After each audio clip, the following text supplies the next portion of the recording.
berubah menjadi racun. Dan racun itulah yang kini nyaris membelah keluarga mereka kembali. Dalam sesi itu, Dul menyampaikan niat untuk menulis surat terbuka. Bukan untuk menyerang siapapun, tapi sebagai pengakuan tulus dari seorang anak yang mencintai kedua orang tuanya. Ia ingin publik tahu bahwa di balik popularitas Ahmad Dhani dan Maya Estianty, ada anak-anak yang tumbuh membawa trauma. Ia ingin semua orang tahu bahwa bukan Maya yang menghancurkan keluarga, dan bukan juga Dhani yang sepenuhnya bersalah. Tapi ada masa lalu yang belum selesai, dan itu harus dihadapi. Pengacara mendengarkan tanpa banyak bicara. Hanya sesekali mengangguk, sesekali mencatat. Ia tahu, apa yang dilakukan Dul bisa berdampak besar. Ini bukan sekadar urusan keluarga, ini adalah sejarah publik yang telah mengakar di benak masyarakat Indonesia. Selama 2 dekade, tapi di balik kerumitan itu, satu hal terlihat jelas, Dul sedang berusaha menyelamatkan dirinya sendiri dari reruntuhan yang ia tak pernah bangun. Sepulang dari kantor pengacara, Dul kembali ke rumah. Di kamarnya yang sederhana namun penuh aura seni, ia duduk menatap piano. Tangannya mulai memainkan nada-nada lirih. Disitulah ia menuangkan segalanya, rasa takut, cinta, dan kerinduan pada sebuah keluarga utuh. Nada-nada itu membentuk lagu, sebuah lagu yang ia beri judul sementara, di antara 2 nama. Lagu itu belum dirilis, tapi sudah menyimpan energi yang cukup untuk mengguncang hati siapapun yang mendengarnya nanti. Dalam beberapa hari terakhir, sikap Dul berubah. Ia lebih banyak diam, namun sorot matanya tajam. Maya menyadari ada yang dipikirkan putranya, tapi ia memilih memberi ruang. Irwan, dengan kebijaksanaan khasnya, tak pernah menanyakan apapun. Sementara itu, dari pihak Ahmad Dhani, tidak ada pernyataan lanjutan. Tapi orang-orang dekatnya mulai gelisah, karena rumor tentang langkah Dul mulai menyebar pelan-pelan. Seorang sumber dekat keluarga mengungkap bahwa Dul juga berencana bertemu langsung dengan ayahnya. Bukan untuk melawan, tapi untuk bicara dari hati ke hati. Ia ingin mengajak Dhani melihat semuanya dari sudut pandangnya, sudut pandang seorang anak yang tak pernah minta dilahirkan dalam perpecahan. Pertemuan itu belum terjadi, namun tekanan sudah terasa. Ini bukan sekadar dialog keluarga, ini bisa jadi titik balik hubungan Dhani dengan publik. Dul menyadari bahwa apa yang ia lakukan berisiko menimbulkan konflik baru. Tapi ia lebih takut jika semuanya terus dibiarkan membusuk. Ia tidak ingin adik-adiknya tumbuh dalam narasi yang sama. Ia ingin generasi setelahnya bisa memeluk masa lalu tanpa dendam, tanpa perlu memilih siapa yang harus dibenarkan. Ia ingin jujur, meski jujur berarti menyentuh luka yang dalam. Di balik semua ketegangan ini, satu hal paling menyesakkan hati Dul adalah ketika ia harus melihat ibunya terdiam. Maya, yang selama ini dikenal kuat dan elegan, kini memilih banyak diam. Bukan karena tak mampu bicara, tapi karena terlalu banyak yang bisa ia katakan. Dan itulah yang membuat Dul makin yakin, ia harus bertindak. Bukan untuk ibunya, bukan untuk ayahnya, tapi untuk dirinya sendiri. Keputusan Dul membuat banyak pihak kaget. Tapi ia tak gentar, ia sudah terlalu lama menjadi saksi bisu. Kini saatnya ia bicara, meski dengan risiko kehilangan sebagian dari cinta yang selama ini ia pegang erat. Karena dalam hidup, ada saat di mana cinta harus diuji bukan lewat kata manis, tapi lewat keberanian untuk mengungkap kebenaran, sepedih apapun bentuknya. Langkah Dul belum selesai, surat terbuka masih dalam proses. Lagu belum sepenuhnya rampung, tapi proses ini sudah mengubahnya. Ia bukan lagi anak remaja yang hanya tersenyum di balik panggung. Ia kini menjadi lelaki muda yang siap menghadapi kenyataan, bukan untuk membalas, tapi untuk menyembuhkan. Karena pada akhirnya, hanya cinta dan kebenaran yang mampu menyatukan yang selama ini terpisah. Diam-diam, di balik kilau sorot kamera dan hiruk-pikuk dunia hiburan, Dul Jailani melakukan sesuatu yang mengejutkan. Dengan langkah perlahan tapi pasti, ia mendatangi sebuah kantor hukum di bilangan Jakarta Selatan. Tak ada awak media, tak ada unggahan di Instagram. Hanya suara hati dan desakan nurani yang membimbing langkahnya hari itu. Ia datang sendiri, membawa satu map berisi dokumen pribadi dan sebuah agenda kecil berwarna hitam. Disinilah babak baru dimulai, jauh dari panggung musik dan panggung sensasi yang selama ini membingkai hidupnya. Kehadirannya di kantor pengacara itu bukan sekadar konsultasi hukum biasa. Dul butuh tempat aman untuk bicara. Ada sesuatu yang selama ini ia pendam, kebenaran yang terus mengganggu batinnya setiap malam. Ia menyapa pengacara senior yang sudah lama dikenal oleh keluarga besarnya, lalu meminta sesi privat. "Saya ingin bicara sebagai anak," katanya pelan, namun dengan tekanan yang tak bisa diabaikan. Ia bukan datang untuk menuntut. Ia datang untuk membuka luka lama yang belum pernah ia sentuh secara utuh. Dul tumbuh dalam dua dunia yang berseberangan, dunia ibunya yang tenang dan penuh kasih, serta dunia ayahnya yang keras, kontroversial, dan tak jarang menyakitkan. Di balik senyum ramahnya, tersimpan konflik batin yang dalam. Ia mencintai ayahnya, menghormati pria yang memberinya darah musisi, tetapi ia juga tak bisa menolak kenyataan bahwa ibunya, Maya Estianty, adalah pelindung sejatinya dalam sunyi. Dialah yang setia memeluk Dul ketika dunia meragukannya. Dialah yang menghapus air matanya tanpa pernah menanyakan alasan. Pertemuan dengan pengacara itu menjadi momen kunci. Dalam ruangan tertutup itu, Dul membuka satu persatu cerita yang selama ini disimpan rapat. Ia bercerita tentang malam-malam sunyi saat ibunya menangis, tentang teriakan yang ia dengar di balik pintu kamar, tentang bagaimana ketegangan di rumah dulu membekas seperti api di benaknya. Tapi ia juga bercerita tentang ayahnya, pria yang tak pernah absen memberi pesan bijak lewat lagu, namun kadang terlalu kencang saat berbicara tentang kekuasaan dan kontrol. Puncak dari semua ini terjadi saat Ahmad Dhani membuat pernyataan publik di podcast Denny Sumargo. Ancaman verbal terhadap Irwan Musri, pria yang kini menjadi suami Maya dan sosok ayah kedua bagi Dul, membuat suasana keluarga kembali memanas. "Kalau istrimu bicara soal masa lalu, saya akan buka semuanya," ujar Dhani lantang. Ucapan itu menusuk bukan hanya ke arah Irwan, tapi juga ke hati Dul yang selama ini berusaha menjadi jembatan damai di tengah dua dunia yang tak pernah benar-benar akur.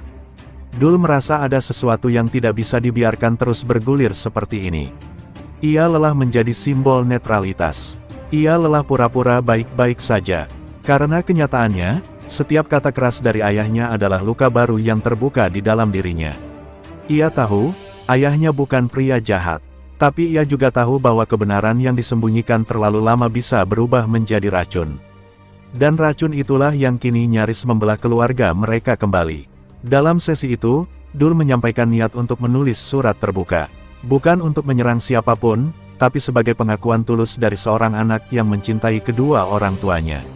Ia ingin publik tahu bahwa di balik popularitas Ahmad Dhani dan Maya Estianty, ada anak-anak yang tumbuh membawa trauma. Ia ingin semua orang tahu bahwa bukan Maya yang menghancurkan keluarga, dan bukan juga Dhani yang sepenuhnya bersalah. Tapi ada masa lalu yang belum selesai, dan itu harus dihadapi. Pengacara mendengarkan tanpa banyak bicara. Hanya sesekali mengangguk, sesekali mencatat. Ia tahu, apa yang dilakukan Dul bisa berdampak besar. Ini bukan sekadar urusan keluarga, ini adalah sejarah publik yang telah mengakar di benak masyarakat Indonesia. Selama 2 dekade. Tapi di balik kerumitan itu, satu hal terlihat jelas, Dul sedang berusaha menyelamatkan dirinya sendiri dari reruntuhan yang ia tak pernah bangun. Sepulang dari kantor pengacara, Dul kembali ke rumah. Di kamarnya yang sederhana namun penuh aura seni, ia duduk menatap piano. Tangannya mulai memainkan nada-nada lirih. Disitulah ia menuangkan segalanya, rasa takut, cinta, dan kerinduan pada sebuah keluarga utuh. Nada-nada itu membentuk lagu, sebuah lagu yang ia beri judul sementara, di antara dua nama. Lagu itu belum dirilis, tapi sudah menyimpan energi yang cukup untuk mengguncang hati siapapun yang mendengarnya nanti. Dalam beberapa hari terakhir, sikap Dul berubah. Ia lebih banyak diam, namun sorot matanya tajam. Maya menyadari ada yang dipikirkan putranya, tapi ia memilih memberi ruang. Irwan, dengan kebijaksanaan khasnya, tak pernah menanyakan apapun. Sementara itu, dari pihak Ahmad Dhani, tidak ada pernyataan lanjutan. Tapi orang-orang dekatnya mulai gelisah, karena rumor tentang langkah Dul mulai menyebar pelan-pelan. Seorang sumber dekat keluarga mengungkap bahwa Dul juga berencana bertemu langsung dengan ayahnya. Bukan untuk melawan, tapi untuk bicara dari hati ke hati. Ia ingin mengajak Dhani melihat semuanya dari sudut pandangnya, sudut pandang seorang anak yang tak pernah minta dilahirkan dalam perpecahan. Pertemuan itu belum terjadi, namun tekanan sudah terasa. Ini bukan sekadar dialog keluarga, ini bisa jadi titik balik hubungan Dhani dengan publik. Dul menyadari bahwa apa yang ia lakukan berisiko menimbulkan konflik baru. Tapi ia lebih takut jika semuanya terus dibiarkan membusuk. Ia tidak ingin adik-adiknya tumbuh dalam narasi yang sama. Ia ingin generasi setelahnya bisa memeluk masa lalu tanpa dendam, tanpa perlu memilih siapa yang harus dibenarkan. Ia ingin jujur, meski jujur berarti menyentuh luka yang dalam. Di balik semua ketegangan ini, satu hal paling menyesakkan hati Dul adalah ketika ia harus melihat ibunya terdiam.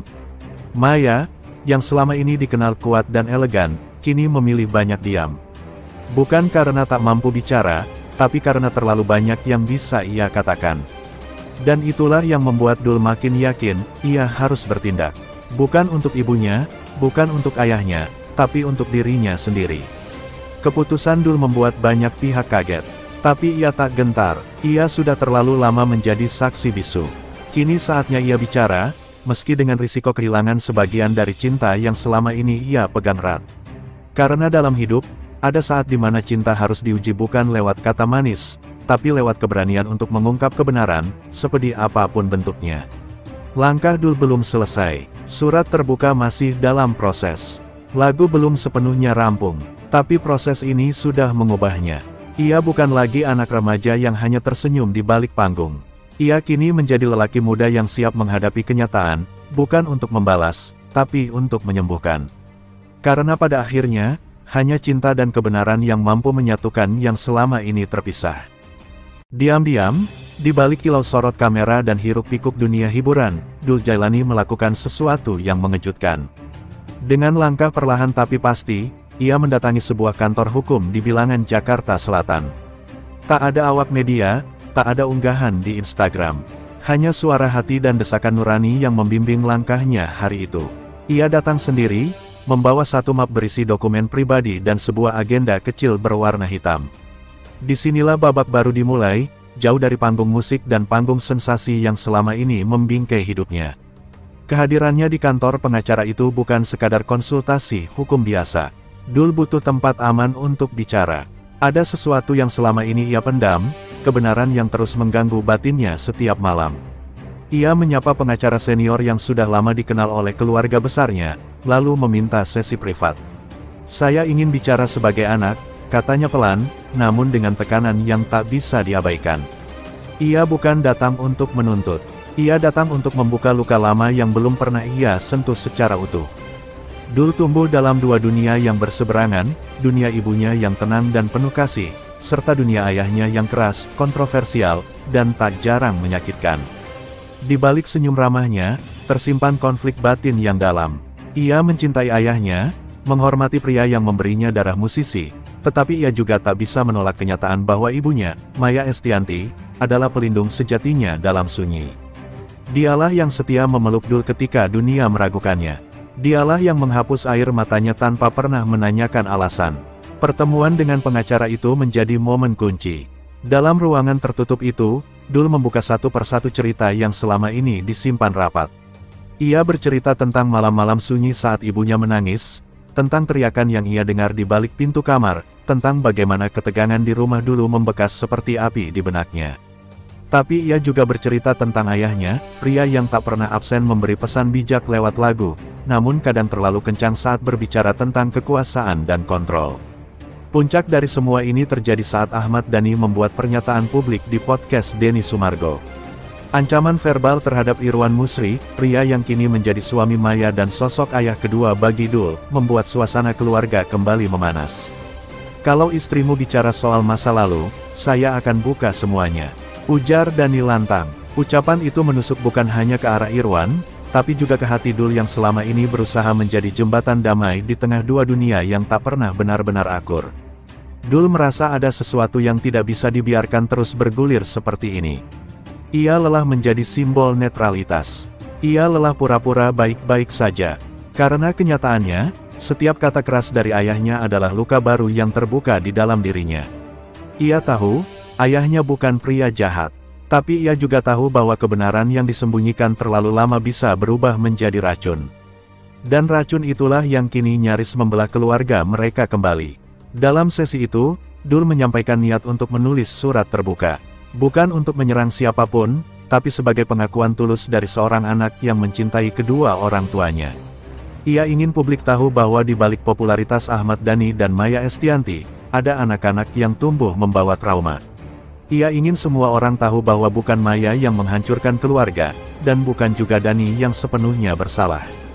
Tapi ada masa lalu yang belum selesai, dan itu harus dihadapi. Pengacara mendengarkan tanpa banyak bicara. Hanya sesekali mengangguk, sesekali mencatat. Ia tahu, apa yang dilakukan Dul bisa berdampak besar. Ini bukan sekadar urusan keluarga, ini adalah sejarah publik yang telah mengakar di benak masyarakat Indonesia. Selama 2 dekade, tapi di balik kerumitan itu, satu hal terlihat jelas, Dul sedang berusaha menyelamatkan dirinya sendiri dari reruntuhan yang ia tak pernah bangun. Sepulang dari kantor pengacara, Dul kembali ke rumah. Di kamarnya yang sederhana namun penuh aura seni, ia duduk menatap piano. Tangannya mulai memainkan nada-nada lirih. Disitulah ia menuangkan segalanya, rasa takut, cinta, dan kerinduan pada sebuah keluarga utuh. Nada-nada itu membentuk lagu, sebuah lagu yang ia beri judul sementara, di antara 2 nama. Lagu itu belum dirilis, tapi sudah menyimpan energi yang cukup untuk mengguncang hati siapapun yang mendengarnya nanti. Dalam beberapa hari terakhir, sikap Dul berubah. Ia lebih banyak diam, namun sorot matanya tajam. Maya menyadari ada yang dipikirkan putranya, tapi ia memilih memberi ruang. Irwan, dengan kebijaksanaan khasnya, tak pernah menanyakan apapun. Sementara itu, dari pihak Ahmad Dhani, tidak ada pernyataan lanjutan. Tapi orang-orang dekatnya mulai gelisah, karena rumor tentang langkah Dul mulai menyebar pelan-pelan. Seorang sumber dekat keluarga mengungkap bahwa Dul juga berencana bertemu langsung dengan ayahnya. Bukan untuk melawan, tapi untuk bicara dari hati ke hati. Ia ingin mengajak Dhani melihat semuanya dari sudut pandangnya, sudut pandang seorang anak yang tak pernah minta dilahirkan dalam perpecahan. Pertemuan itu belum terjadi, namun tekanan sudah terasa. Ini bukan sekadar dialog keluarga, ini bisa jadi titik balik hubungan Dhani dengan publik. Dul menyadari bahwa apa yang ia lakukan berisiko menimbulkan konflik baru. Tapi ia lebih takut jika semuanya terus dibiarkan membusuk. Ia tidak ingin adik-adiknya tumbuh dalam narasi yang sama. Ia ingin generasi setelahnya bisa memeluk masa lalu tanpa dendam, tanpa perlu memilih siapa yang harus dibenarkan. Ia ingin jujur, meski jujur berarti menyentuh luka yang dalam. Di balik semua ketegangan ini, satu hal paling menyesakkan hati Dul adalah ketika ia harus melihat ibunya terdiam. Maya, yang selama ini dikenal kuat dan elegan, kini memilih banyak diam. Bukan karena tak mampu bicara, tapi karena terlalu banyak yang bisa ia katakan. Dan itulah yang membuat Dul makin yakin, ia harus bertindak. Bukan untuk ibunya, bukan untuk ayahnya, tapi untuk dirinya sendiri. Keputusan Dul membuat banyak pihak kaget. Tapi ia tak gentar, ia sudah terlalu lama menjadi saksi bisu. Kini saatnya ia bicara, meski dengan risiko kehilangan sebagian dari cinta yang selama ini ia pegang erat. Karena dalam hidup, ada saat di mana cinta harus diuji bukan lewat kata manis, tapi lewat keberanian untuk mengungkap kebenaran, sepedih apapun bentuknya. Langkah Dul belum selesai, surat terbuka masih dalam proses.